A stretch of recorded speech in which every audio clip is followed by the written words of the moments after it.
Je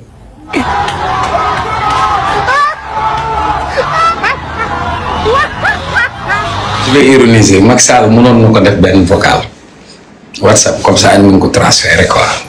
bees maa ko bëgg.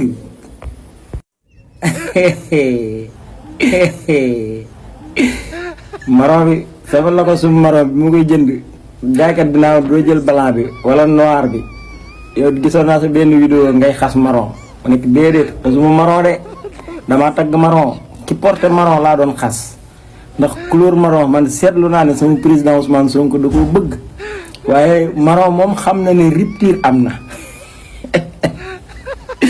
man couleur marron day sama couleur man lii rek war naa tax ma sant Seydina Ousmane Sonko waaw ndax am sa couleur mënoo koo sol ngir yàq gun ko yàq nga xeex ba nangu drapeau bi mu tëdd Marrakech nga continuer di sol sa marron laa sañ si fi mu ne ñëwaat naa ci waaw couleur bu rafet barke alxuraan daa rafet yéen xam ngeen ne daa rafet waaye akay masa ñaaw boo ko masaan sol yaay xat ci mim réew. yéen ngi fàttaliku sa vidéo ba ma soloon yére wala bu marron bi ajjuma ji ku ma romb mu ne ma marron nga sol léegi damay sol marron tranquillement di dox lu ma neex moo tax couleur marron moom xam na ne rupture am na Fuuta xam na ne rupture am na parce que ku kidnappé président Ousmane Sonko démb ba léegi xam nga ne rupture am na waaye couleur marron couleur bu rafet le président Ousmane Sonko ak ko bëgg lii booy dañ leen a duma ba nangu drapeau bi seen drapeau dañ ko nangu del si waat nañ suñu couleur yin bëggoon te sopp ko xool bees maa ko bëgg. kii moom mooy génn ki nga xam ne moo di Macky Sall exactement Macky nag ñu su bëri doon ko xaar am na fan la daal di nekkee waaye itam mu nekk aussi tête de liste bu li nga xam ne moo di takku wàllu l'histoire va retenir que ni peut-être à part peut-être Karim Wade tête de liste te mënoo battre exactement campagne tête de liste peut-être ñi ñu gisuñu la si nga xam ne moo di mbedd mi exactement waaye Macky tey ñëw mi dafa da ko daal di accentuer peut-être si ñaari pàcc premier bi mooy expliquer exactement son absence élection yi bien bi aussi mooy demande ci kàddu yi nga xam ne Ousmane Sonko mu ngi daal ki bokk na si milliards yi waaye itam na nga xam ne itam noonu la bàyyi woon dëkk bi alors Cheikh Omar balaa ñoo ñëw si les tenants et les aboutissants wala kon si fond li nga xam ne moo di sortie bi daal di ñëw si nga xam ne moo di forme bi jamono ji nga xam ne itam mag yi tàmm na pour daal di wax ak li nga xam ne moo di askan wi naka nu ko daal di jàngatee concrètement est-ce que jàpp na ni c'est bien réfléchi. waaw mais sur la forme je vais ironiser Macky Sall mënoon na ko def benn vocal. WhatsApp comme ça ñu mën ko transférer quoi nga xam ni ku mu yitteel di nga ko déglu wala mais il a écrit une si longue lettre pour se donner une bonne conscience je m'explique mbiru yàlla moo yéeme parce que Macky Sall moo jëloon Karim Wade exilé ko pour des raisons politiques Karim Wade n'existait qu'à travers WhatsApp ba sax suñuy wax dañ naan Karim Wade day def télécampagne wala télétravail. Aujourd'hui, Macky Sall est réduit à faire du télécampagne, télétravail. Comme ce qu'il faut retenir dans cette leçon, moi, quand tu es en position de force, il ne faut pas abuser de ton pouvoir parce que demain, tu peux te retrouver dans une position de faiblesse. J'ai analysé avec toi qu'ici, qu'est-ce qui devrait faire courir Macky Sall. Mais le président de la République, il y aura 2 mandats. nekkoon premier ministre nekkoon président assemblée nationale nekkoon ministre de l'intérieur nekkoon ministre des collectivités territoriales nekkoon ministre des mines nekkoon maire de Fatick qu'est-ce qu'il doit faire courir Macky Sall et quand elle dit qu'il vient pour sauver le Sénégal moi je me dis est-ce qu'il ne vient pas pour sauver sa peau parce qu'on parle de la haute cour de justice qui devra être constituée avec 99 députés sur les 165 ça avec les 3/5 Maintenant, 8 mois après, Macky Sall nous écrit une lettre pour nous dire que les Sénégalais regrettent. Qu'est-ce que les Sénégalais regrettent? C'est une question à se poser. Donc, dans la forme, Macky est réduit comme un influenceur aujourd'hui. Campagne en WhatsApp là, appel vidéo. Donc, pour moi, dans la forme, il a écrit une correspondance. Maintenant, sur Bindé Batahal. te ci loo xam ne nekk nga tête de liste dafa waroon yow boo nekkee tête de liste nga am taxawaay bi waroon na mën a ñëw campagne parce que man gisuma lu ko tere campagne war na mën a rendre compte sénégalais war na mën a ñëw xool lan Sénégal lan lañ seq ak moom ba tey parce que am na ñoo xam ne jóge nañ fi waaye bu ñu fi ñëwee kenn jéppiwu leen mais nag moom tey il devrait avoir honte de venir traiter d'autres sujets moo tax bëgg mu dugg dans le fond su la neexee nag on peut glisser directement dans le fond. ba tey aussi si forme bi est-ce que fi am na effet productif wala kon contre-productif exactement parce que sànq wax na ko que ni moo na ko vocal indi benn lettre une si longue lettre exactement ñu bëggoon ñu parvenir si boobu dina xam ne que mu di mbir communication jàll na wala kon jàllul. waaw mais non de toute façon il a écrit une lettre bi mu bindee lettre bi am na presse bu wax ni Macky bind na ko yaa ngi nii ñu ngi ciy débat il veut qu'on parle de lui donc terewul on parle de lui malgré ça donc ci kaw loolu le président Macky Sall su demee bay bind bataaxal. ça veut dire que pexem yëpp sottiwul bu amoon lu ko gënal du bind bataaxal. de ñëw neen maa ngi nii ci réew mi ne cëpp ci réew mi parce que pour man ba tey nii gisuma lu ko teree mu bañ a campagne parce que il est sur les listes électorales le fait qu'il soit sur les listes électorales ça veut dire qu'il jouit de ses droits civils et de ses droits politiques donc la véritable question c'est qu'est-ce qui a sorti Macky Sall pour que mu ñëw engagé sur le plan politique maintenant dans sa lettre il a essayé de donner des justificatifs pour dire que situation bi moo waral mais loolu waxam la boo gisee ma ne la mënoon na ko vocal mooy lettre bi amul impact boobu alors ñu ñëw exactement alors ñu ñëw exactement si au fond les tenants et les aboutissants autour de cette lettre bi nga xam ni itam Macky Sall bind na ko mais tout d'abord mu ne dëkk bi da koo bàyyi si benn stabilité da ko bàyyi si ay comptes ouverts exactement et tant d'autres élections yi am na si jàmm président bi il a été investi par le conseil constitutionnel le 3 avril exactement si aussi si jàmm en harmonie Macky jàpp nga ni solo si am na saison que ni dëkk bi da ko bàyyi stabilité dafa bàyyi aussi contre yi envers. je me demande est-ce que c'est Macky moo bind lettre bi. wala Macky bi muy bind lettre bi dafa nekk ci beneen planète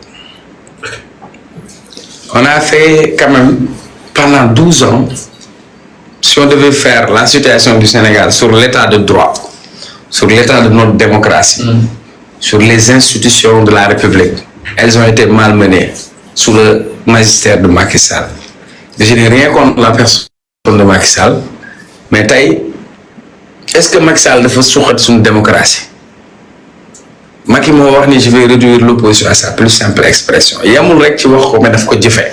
daf ko jëfee dans la mesure où quand Macky est au règne son adversaire principal Karim Wade Macky jël ko ni ko ràpp ci kaso bi ñetti at. ak juróom benn weer yu mu tëdd fii ci Rebeuss. ñu génnee ko réew mi guddi te xamuñu fu mu ko jëmee te ñu àtte woon ko ci juróom benn at ñu ne déet na waay. Macky jàpp Khalifa Sall bi mu waxoon ni doomu baayam la bi Khalifa amee ay ambition Macky jël Khalifa Sall tëj ko ci kaso bi ci injustice parce que Khalifa am na ay ambition est-ce que loolu ci démocratie la bokk li nit ñi doon jot boo ma doon seetlu ci jamono boobu xaw ma ndax yaa ma doon toog maa la doon wax naan le loup et l'agneau la raison du plus fort est toujours la meilleure Macky loolu la mës a appliqué donc c'est un loup qui dévorait les agneaux il a dévoré Karim Wade il a dévoré Khalifa Sall ki mu bëggoon dévorer ci booboowee xat mooy Sonko donc bu nit ñi dee ba am cette perception que la justice elle est instrumentalisée c'est sous le règne de Macky Sall qu'on a vécu ça c'est sous le règne de Macky Sall qu'on s'est retrouvé avec des détenus politiques des détenus d'opinion c'est sous le règne et le régime de Macky Sall ci la ñu coupé suñu ay internet c'est sous le règne de Macky Sall ci la ñu coupé ay signalu télévision Macky moom war na ñëw war na ruusa sax taxaw di wax waxu démocratie ak dictature ma jàll ci beneen nee na daf ñu bàyyi ci réew mu am dal est-ce que Macky bi mu fiy jógee am nañ dal réew mu am dal boo xam ne plus de 80 morts loolu ci jàmm la bokk loolu ci dal la bokk un pays boo xamante ni séparé wu nañ deret di tuuru buy wax institution Macky aju fi suñuy ay élection présidentielle indi fi débat sur un troisième mandat jour bi Macky waxee ni dafa aj élection yi ñetti bakkan ñoroon ci jour boobu je sais pas si tu étais là ou pas le jour où Macky Sall a décidé de reporter l'élection présidentielle on a eu bilan de 3 morts sur des manifestations donc est-ce que Macky daf ñu bàyyi la stabilité maintenant quand on nous dit que am na lu mu fi bàyyi c'est vrai que am na lu mu fi bàyyi faut pas nier am na il a de bons programmes qu'il a laissé am na ay projets tabax na ay tali d'accord yooyu du problème mais à côté sur son bilan immatériel lan la fi bàyyi li mu fi bàyyi mooy compteur Woyofal boo xam day signalé bu ne tiit mu mel ne yow da nga amee cardiaque li mu fi bàyyi mooy réew moo xam ne ndaw ñi amatuñu yaakaar jàpp nañ ñi dañoo war a génn ci réew mi bay dee ci gaal yi loolu la fi Macky bàyyi si bilan lim fi bàyyi mooy système judiciaire boo xamante ni kumba am ndey kumba amul ndey Macky Sall loolu lañ fi bàyyi dans le fond il devrait avoir honte de venir nous parler de démocratie de liberté et d'état de droit Macky nous dit que moom son parti est adossé au parler de démocratie de liberté et d'état de droit Macky nous dit que moom son parti est adossé aux valeurs républicaines vous pensez que être adossé aux valeurs républicaines c'est anéantir toute velléité d'opposition c'est de mettre les gens en prison non Macky je crois que dafa juum il devrait être le dernier à s'adresser aux Sénégalais parce que pour moi il n'a pas fait preuve de courage. Alors, le courage c'est d'assumer son parcours le courage c'est de dire moi Macky Sall mon bilan c'est ça maa ngi nii mais dem toog fa la distance pour nous pondre une lettre. Ben mënoon na ko vocal quoi. Alors au-delà justement de l'aspect stabilité réew mi c'est nga xam ni itam noonu la ko bàyyee les conditions parlant de finances Macky aussi àdduna si daal di jëmale il s'est prononcé sur l'actualité suite à la sortie d'Ousmane Sonko sur les 1 000 milliards retrouvés dans un compte ki nga xam ne que moo di Macky Sall jàpp ne loolu moo tax suñu baax di wàññeeku de plus en plus waaye itam suñu signature di menacé wu de plus en plus par rapport ak calomnie yi nga xam ni itam jàpp nañ Ousmane Sonko mu koy daal di yëkki dafa jëmale si régime bi nga xam ni itam jigoon na fi exactement Macky le fait que mu remettre en question la signature aussi notre crédibilité bu Sénégal naka la ko daal di jàngatee devant suñu UEMOA état. Oui mais d'abord accepter que ku selam sa wujju du set Macky ba tey il ne digère pas sa défaite en fait Macky ba tey nanguwul ni que il n'est plus au règne xam nga nit su fekkee am nga seetlu Macky Sall 2012 la falu mu def 7 ans élection présidentielle 2019 Macky Sall ñaata la amoon 2019 58. 58%. élection bi stop Macky ñaar la am ak camp les 51. non 34%. Ben si Macky a gagné en 2012. waaw législative la tegoon non en 2012 présidentielle Macky Sall a gagné. Avec 105. En 2019 mu wàcc. 54. 58. 58%. 34. En 2024 34%. Qu'est-ce que ça signifie? Ça signifie que sa popularité mu ngi wàcc. Popularité bu Amadou Ba. Amadou Ba c'était le porte-étendard de Macky Sall. Les chiffres de 34 n'appartiennent pas à Amadou Ba. Amadou Ba bu ci amee tuuti la ci yokk loo xam ni moo ko moom maanaam fi ma bëggoon nga dégg ma mooy daa mel ne nga am élève buy jàng nga ñëw mu am moyenne 18 nga dawalaat mu am moyenne 12 nga dem mu amaat moyenne 8 ça veut dire que mu ngi baissé. Macky élu à 65%, réélu à 58%, qui perd le pouvoir avec 34%. Ça veut dire son impopularité dafa doon wàcc da doon ça se montrait. Ensuite quand il parle de signature Macky dafay fekk Sénégal am signature loolu la taxoon mu mën a leb ay milliards ñaata bor la ñu bàyyi réalisation yi mu def ci yan bor la est-ce que moom moo koy fay ñun ñoo koy fay de génération en génération. Savez-vous combien on a contracté de dette pour le TER là qui se limite de Dakar à Diamniadio qui couvre 35 kilomètres alors qu'on aurait pu faire le rail qui va contourner tout le Sénégal qui va permettre aux zones les plus reculées du Sénégal d'être interconnectées.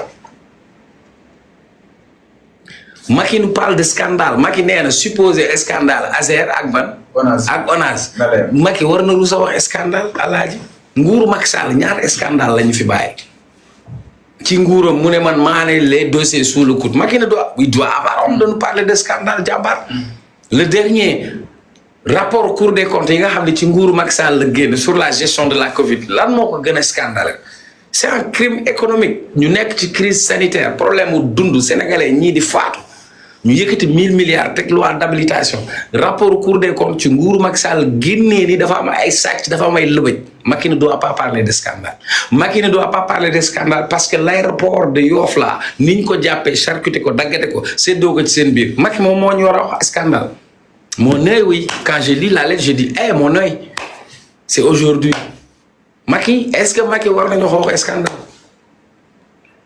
nga xam ni moom dafa ñëw ne gouvernance sobre et vertueuse après on se retrouve à une gouvernance sombre et vertigineuse il ne doit même pas prononcer le mot scandale parce que moom son magistère c'était scandaleux Macky war nañu xool ci bët pour wax ak ñun quoi pour man dem toog fee dañu bind lettre c'est nous mépriser quoi yàpp lañu dañuy yàpp quoi c'est comme si les xale bu jigéen boobu comme si ce n'est rien fait comme si ce n'est rien fait Macky daal comme si ce n'est rien fait démb yàggul alaaji motul at quoi on était encore là il doit comprendre que maintenant il appartient au passé. alors mi ngi noonu exactement ki nga xam ne que mu di Macky Sall mu daal di. on lui a donné 2 chances. ma ne da ngay dégg ñu ne premier chance deuxième chance. on lui a donné 2 chances. Macky pendant 12 ans et puis quand il revient même dans sa correspondance pour nous parler de programme Macky nous dit ouais il a un programme ambitieux d'insertion des jeunes diplômés de formation. du gis nga ko ci. il donne 7 propositions de programme pour sortir le Sénégal de ses difficultés. Pendant 12 ans il était aux rênes du pouvoir comment il n'a pas pu nous faire sortir de cette situation bu ci nekkee fukki at ak ñaar toog fi fukki at ak ñaar réglé wu ko moom mu ñëw léegi moo koy réglé. solution baa ngi soog waaw ba pare war na am kersa naan maa ngi gërëm Ablaye Wade war na rus ne moom day gërëm Ablaye Wade moom mi jël Ablaye Wade xam ne benn doom la am 90 ans. benn doom bu góor la Ablaye Wade am benn nga jël ko tëj ko ci kaso bi Ablaye Wade fee mu toog daa mën dara daa xam lu xew Ablaye Wade fi at yi mu am daa yëg lu xew sax ngay Karim moo ma jaaxal sax man xam mu daal moo tax yàllaa mën affaire Macky fi mu toll nii c'est un influenceur il est sur WhatsApp il bat sa campagne c'est tout. alors mi ngi noonu exactement ki nga xam ne que moo di Macky Sall sa sortie mu daal di jox li nga xam ne que moo di benn polémique sur la toile exactement donc Macky nag génn na il a rompu justement le silence def yooyu li nga xam ne que moo di révélation alors autre chose dans ce point de l'actu mbokk yi moom mooy ki nga xam ne que moo di Ousmane Sonko. Encore une fois, mais préciser sur l'abrogation sans commission d'une loi d'amnistie bi nga xam ni itam Macky bàyyi na ko fi balaa buy dem moom ki nga xam ne moo di Ousmane Sonko jàpp na ni dina abroger lépp ñoom dañoo bokk si les dégâts collatéraux boobu dina xam ne moo di loi moo waral ñu daal leen génne waaye ils n'ont pas été demandeurs si boobu dina xam ne moo di loi d'amnistie alors Chama Sénégalais à l'unanimité ñëpp bëgg neen 80 morts yi leer destruction yi nga xam ni itam doon am nañu bëggul mu leer de mu leer Sénégalais yëpp bëgguñu mu leer la majeure partie des Sénégalais non am na ñoo xam ne bëgguñu mu leer bañoon mu leer moo tax ñu indi loi d'amnistie et d'ailleurs Macky a dit que bi muy def loi d'amnistie bi c'est pour lan la pour réconciliation mais apaisement ouais on peut pas avoir apaisement réconciliation si on n'a pas la vérité. Pour avoir la vérité, il faut que la lumière soit faite. Et que pour que la lumière soit faite, il faut que justice soit faite. Vous comprenez? C'est-à-dire, pour nous am djubo, Macky parle de pardon. Pour nous am le pardon, il faut que nous am la vérité. Pour que la vérité me guide, il faut qu'on mette la lumière sur ça. Et pour ça, il faut que justice soit faite. Dans les autres pays, on parle de commission vérité et réconciliation. Donc ici, la vérité prime sur la réconciliation. On ne peut pas parler de réconciliation, de pardon, tant qu'on n'a pas situé les responsabilités. Moi, je me suis toujours opposé à cette loi d'amnistie. Parce que pour moi, c'est une loi qui protège des criminels. C'est une loi qui favorise l'impunité. On a vu des Sénégalais, nous sommes en 2024. booy ñu dóor bal yi kan moo leen dóor bal bi ki ko dóor bal bi fu mu jógee kan moo ko yore kan moo nekk ci ginnaaw kan moo ko digal duñ ko xam donc pour man quand Macky nous parle de cette loi d'amnistie une loi d'amnistie qui était là pour protéger des criminels et Ousmane Sonko a raison de dire que cette loi d'amnistie dafa war a tëb man su fekkoon Sonko daa ñëw ne ñoom dañoo gagné assemblée wala am nañ ay député dund nañu loi d'amnistie je serai la première personne à dire non et à faire face Il y a eu trop de morts. Les gens sont de manière innocente quoi ñu faat leen nii quoi. booy bi ñu dóor bal parcelle mu bàyyi fa ay dàllam ñoom dañ koy bàyyi numéro 9 bi nga xam ne la doon dend ak police kenn du ko lijjanti. policiers yi toog nañu dañu gis koo xam ne ngànnaay bi mu yore du ngànnaay force de défense et de sécurité mais quand on a cette loi d'amnistie ça permet d'effacer tout ça qu'on n'en revienne pas. lu loxo def loxo moo koy dindi. La loi d'amnistie a été votée à l'Assemblée nationale et elle devra être annulée à partir de l'Assemblée nationale. C'est aussi simple. Alors, exemple, Ismaël Madior Fall ne partage pas cette vision d'Ousmane Sonko jàpp ni approche ko solution mais neen teg benn commission justice ak réconciliation exactement naka la daal di jàngatee analyse u l'ancien garde des Sceaux. Moi, j'ai honte de dire que Ismaël Madior Fall fut mon professeur. Sérieux, hein? Moi, j'ai honte de réconciliation. Ouais, moi, j'ai honte de dire que Ismaël Madior Fall fut mon professeur de droit constitutionnel parce que Macky dafay suul ndaanaan. Voilà un monsieur que moi, j'admirais, que j'adulais. Moo doon tax ñun ñu yeew fajar di daw buuxante dem toog amphithéâtre pour en place pour déglu le professeur de droit constitutionnel Ismaël Madior Fall. Mais après, qu'est-ce que Ismaël Madior Fall est devenu? Il est devenu un faire-valoir, un valet de Macky Sall.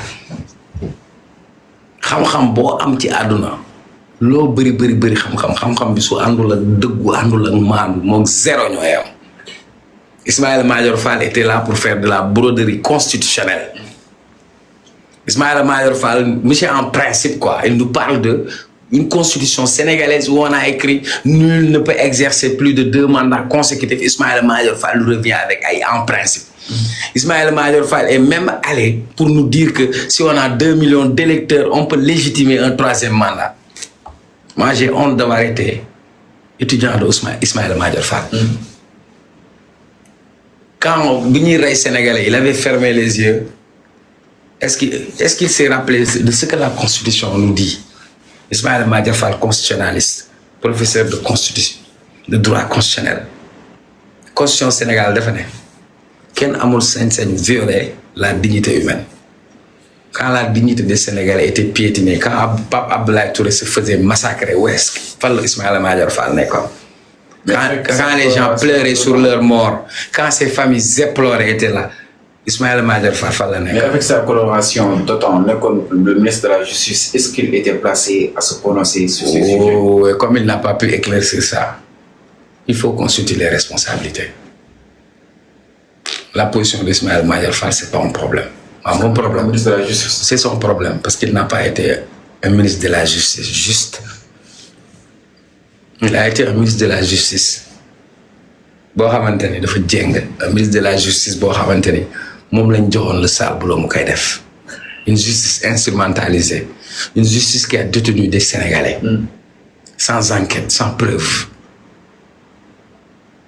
Ismaël Madior Fall, vraiment, je ne veux même pas parler de lui, quoi, sincèrement. Ay kàddoom man safuma quoi, dara safuma. Moo tax ma renvoyé ko ci Constitution Sénégal. Le professeur de droit constitutionnel, Constitution Sénégal dafa ne dignité doomu aadama kenn war ko salfaañe. Sous son magistère dignité doomu aadama dañ ko salfaañe. La loi d'amnistie là du génnoon na fi di wax affaire Fulbert Sambou que dafa nekk loi d'amnistie après il sort pour dire qu'il a fait un lapsus. C'est un aveu de conscience. Juumul, c'est un aveu de conscience. Tous ces crimes au-delà doivent être éclairés.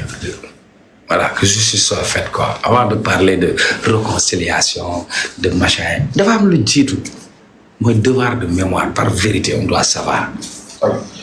C'est clair, peut-être pour ñu daal di résumer li nga xam ne mu di loi d'amnistie bi gis ngeen saa su nekk ñi fi nekkoon wala kon opposition bi fi nekkoon ñoom parti ñoom Bougane et consort boobu peut-être bu ko indi fii daal di war a mën a leer une fois à l'Assemblée nationale est-ce que jàpp nga ni cette opposition dinañ soutenir justement si boobu dina xam ne mu di loi daal koy war a mën a dindi.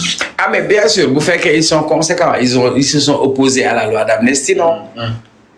Les Bougane, les consorts, ils se sont opposés à la loi d'amnistie. Mais après, on verra leur comportement. Egguñ ci assemblée xamaguñu kan ak kan am député buñ fa eggee la ñuy xam. alors mi ngi noonu exactement par rapport ak boobu dina xam ne que moo di loi mu nekk loo xam ni itam amaana ni Ousmane Sonko àdduna si daal di jëmale alors ginnaaw loolu itam mbokk yi pas plus tard ni ki dina xam ne que moo di sànq ginnaaw attaque bi nga xam ne amoon foofu sa Koungheul ñu ngi nemmeeku ne Ousmane Sonko donc doon sànni ay xeex foofu sa Matam exactement mu nekk benn attaque bi nga xam ni itam attaqué nañ ko exactement si convoi am violence bi boobu tey mi ngi daal di persister autour jëmmale si li nga xam ne que moo di yooyu de élection législative alors Chama par rapport ak li nga xam ne que moo di li ñu gis sànq naka la ko daal di jàngatee foofu sa Matam suite ak benn attaque bi nga xam ni itam bëggoon nañu ko daal def Ousmane Sonko mais malheureusement jàllul. waaw xam nga salaat bi mooy dañu attaqué woon Ousmane Sonko Koungheul. te ñu attaqué waat ko fële ca Agnam. donc li si inédit mooy ñun tàmmuñu woon loolu Sénégal liñ tàmmoon mooy opposition buy caravane ñu attaqué ko mais parti au pouvoir moo doon attaqué waate mais cette fois-ci parti au pouvoir la ñuy attaqué c'est inédit parce que waa c'est l'inverse parce que Sénégal la ñu xamoon mooy opposants yi jaar nañ fii nervi yi Macky Sall yi ñëw nañ attaqué nañ leen wala waa APR wala toj nañ siège yu jaamu mais léegi c'est l'inverse ça veut dire ki nekk pouvoir moom la ñuy attaqué. kon léegi kan moo violent kon ñu doon attaqué waate dépp ñoom ñuy attaqué waate tey bu ñu jàllee foofu. ñi tamit ñu ngi weddi waa opposition bi ñoom tamit di leen attaqué. non c'est que dafa si daan Koungheul tamit ba tey si Matam ay sewel bi exactement. non dama ne. yow yaa joxe information en tant que journaliste vous avez dit que le convoi de Ousmane Sonko tête de liste de Pastef premier ministre a été attaqué à Koungheul. Malick Gakou dañ ko loxoom ci la dam non c'est le dam nga ne tey ci Agnam dañ ko attaqué waat ma ne la Sénégal liñ tàmmoon di dégg mooy parti au pouvoir moo doon attaqué waate mais léegi parti au pouvoir la ñuy attaqué kon am na benn espèce de rupture bu am kon wala nangul nga ma lool c'est inédit maintenant il faut que Sonko xam boppam. c'est naka. lu mu simplifier boppam Sonko c'est le chef de gouvernement. je l'ai entendu oui arène nationale Sonko day dem fii waaw buy dem sur la chose politique il se détache de tous ces attributs de l'État day jël sécurité boppam. wut ay oto bopp c'est pas normal. c'est le premier ministre du Sénégal. est-ce que loolu am inégalité. parce que candidat yi ko war a yem si terrain bi nag alaaji léegi imagine le premier ministre du Sénégal. buñ ko faatoon léegi. wuy ma dama laa laaj. oui mais Sonko lu mu nekk guerrier lu mu bëgg guerrier lu mu bañ a laal élément wu sécurité état bëggul moyen d'état mais Sonko c'est le chef de gouvernement par conséquent l'État doit prendre ses responsabilités pour assurer sa sécurité c'est la deuxième fois que son convoi a été attaqué li damm loxo Malick Gakou mënoon na damm loxoom li dal Malick Gakou ba loxoom damm mënoon na dal Sonko par exemple ku xeer mën a atteindre leneen aussi mën na la atteindre donc déjà question de sécurité la nel benn ba pare mënoo tollale Modou Lo bu rombee fii léegi ndiraan da koy topp non Siteu ak Modou Lo bu ñu waree daje duñ génnee sécurité Sonko lu muy drainer ci monde Modou Lo drainer wu ko Siteu drainer wu ko ne serait-ce que pour la sécurité publique on doit assurer la sécurité des personnes yi nga xam dañuy génn wala j'ai pas raison Sonko boo ñëwaan day jaar faar bi rek embouteillage am na kon moom moo war a bàyyi affaire gërëm yooyu dégg nga wax ji Sonko d'accord il a sa sécurité il a ça c'est Sonko mais Sonko il est le chef de gouvernement c'est la deuxième fois que son convoi est attaqué ce n'est pas normal. Il faut que l'État, je ne parle pas de autre chose, de l'État, le ministère de l'Intérieur prenne les dispositions sécuritaires nécessaires pour la sécurité du Premier ministre du Sénégal. Également aussi, yeneen candidats yi war nañ leen sécuriser. Parce que là, le ministre de l'Intérieur assure la sécurité des personnes et des biens. Il faut ñu am cette campagne. Beneen bi, communiquer ministère de l'Intérieur moo doy. On ne veut plus de communiquer. Il doit agir. Ministre de la Justice, c'est bien parce que nee nañ ñu ngi def ay enquête ci violence yi amoon fii. dafa xaw a yéex Cheikh Omar. non defal naa leur action. ci campagne bi ma ne ministre de l'intérieur dafa am loo xam ne mooy rôle am mooy sécuriser nit yi ak seeni alal les personnes et les biens. mais du bu dara xewee rek ñu génnee communiqué ñu ngi ñaawlu on demande non il faut que ñu agir maanaam qu'on prenne des mesures préventives. Il y a des zones conflictuelles. La sécurité, c'est la prévention. La sécurité, il faut savoir anticiper. Côté Bobo, Bastion, Macky Sall, ay Farba Ngom fa dëkk, Cheikh Omar Anne, c'est ça la vérité. Sonko buy dem ci secteur boo xamante ni c'est un peu conflictuel waroon nañ jël toutes les dispositions sécuritaires jàmbaat. man foofu laa waxee leer na. mais Cheikh récemment aussi ñoom jël nañ ay mesures li xam si wàllu Koungheul ñu muté ñaari commissaires yi fa nekkoon concrètement parce que dama jàpp ni ñoom jëluñu seen ay. est-ce que loolu la. seen ay dispositifs. est-ce que loolu la. loolu ñu muté leen. non déedéet suite à ku la wax loolu la. d'après les articles. yéen d'après lu article yi wax rek dëgg la. mais lan moo war a comme ñu. ma ne man coïncidence parce que ñoom décision boobu am na une semaine avant conseil des ministres c'est que vous ne comprenez pas yow toog nga fii lu tax yow ci arrêté bi nga demee nga xool ko ñaata commissaire a ci nekk est-ce que ñaara ci nekk ñaara ci nekk ñaari commissaire non j'ai un ami c'est un commissaire moo nekkoon police su ginnaaw raay moom lañ yóbbu sax mbaaw yeneen commissaire ni nga waxee léegi administration territoriale changé nañ ko noonu la ñu changé les commissaires yow toogoo fii léegi nga ne am na ay commissaires yu ñu dindi dafa am loo xam ne président moo ko am mooy décret am na loo xam ne ministre de l'intérieur moo ko yore c'est un arrêté le ministre a un arrêté le président a un décret ñooñu seen nomination yooyu jiitu woon na événement bi mais man du lu ñu bind rek ma gëm ko aussi donc ça n'a rien à voir. bu man ci loolu laa jàpp ça n'a rien à voir pour man. bu fekkoon loolu la kay kon kenn Sénégal benn commissaire du fi des fu jëyee am benn événement wala ñaar ñu xeex ñu changé commissaire kon kan moo fi des. alors donc oui non exactement coïncidence la par rapport ak li nga xam ne que mooy changement. man kay fi ma la doon fi may xaar surtout. mooy tey Ousmane Sonko mbooloo bi muy drainer. ne serait-ce que mbooloo bi rek war nañ sécuriser mbooloo bi parce que comme li ma la wax. Modou Lo bu fi doon jàll. mais la foule elle est folle dina. oui mais même si la foule elle est folle. accepter que cette foule ne s'est pas déversée contre beneen camp bu fekkoon ni moom jëloon na ay nitam ne leen dem leen fay wala jiital la mun nañ di benn musiba man sens bi may waxee mooy sécurité publique fu plus de 1000 personnes di daje. non GIGN ñoom déployé nañ seen ay éléments pour candidat bu nekk. waaw mais non dafa nag GIGN c'est un corps d'élite de la gendarmerie groupement d'intervention de la gendarmerie nationale. Ils sont formés spécifiquement pour benn mission. comprenez. BIP aussi police am nañ ko brigade d'intervention polyvalente mais li ma lay wax maanaam mënoon nañu wut assez d'éléments de sécurité yoo xam ne ñoom ñooy sécuriser kuy ñëw ci mbir mi ba ni ngay ñibbee zone yi nga xam ni mën na nekk zone dafa mel ni tey waa Macky Sall ne dañuy dem Ziguinchor ne dañ fay campagne. sens boobu laay waxee quoi fi may waxee ak yow xaw ma na dégg. maanaam am na zone yoo xam ne il faut ñu sécuriser ko. merci parce que mën na nekk ay zone fi moo fa nekk. zone conflictuelle mën na indi conflit. c'est ce que je dis et puis la violence elle est à bannir maintenant il faut sévir c'est-à-dire bu fekkee ay nit def nañ lu mel noonu. bu ñu yem ci ay communiqué ay ñu ngi ñaaw képp ku ko def nañ la teg ci yoon ba ëllëg ku ko bëgg a def di nga ne ah man kat lii su ma ko defee man ci sens boobu laa waxee. maintenant c'est inédit que.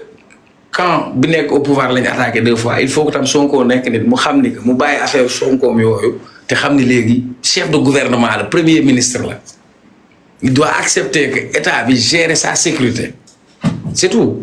alors mi ngi noonu par rapport ak li nga xam ne que moo di cette attaque bi nga xam ni itam am ci dafa si daanu Agnam ginnaaw foofu si daanu ko Koungheul exactement alors ñu daal di àddu itam jëmale si leneen mbokk yi moo di ba tey campagne yi daal desandi ak li nga xam ne que moo di tolluwaay wi.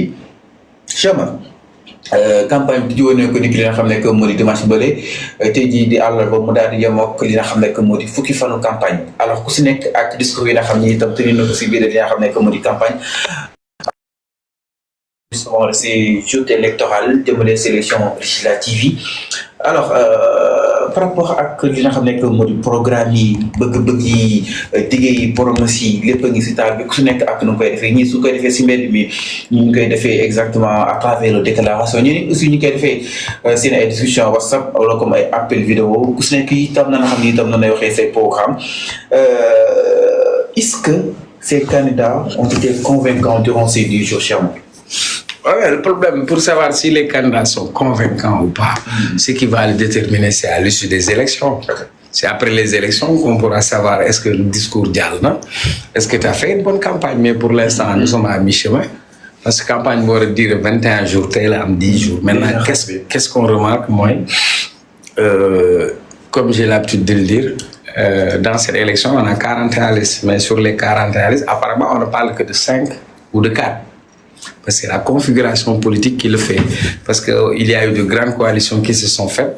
Donc, 4 grandes coalitions. Le reste dafa éparpillé ou dans les... Ce qui a marqué mon esprit, c'est Wadi Yoron Dalbi. Nan, ou des télé, malen nu, sinon sonal nañu. Wadi amul mbolo. Amul nit yu ko top. Mais son message et son discours, c'est important.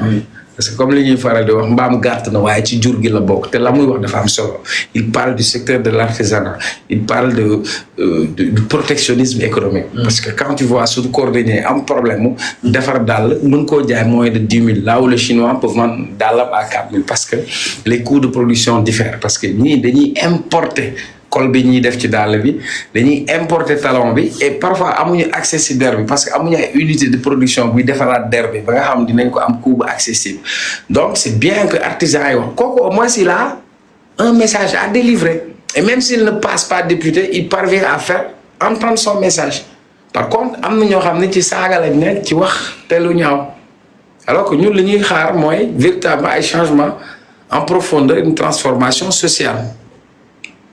Parce que tey su fekkee ni que dans la campagne nga dégg ñeneen ñu def yenn promesses yi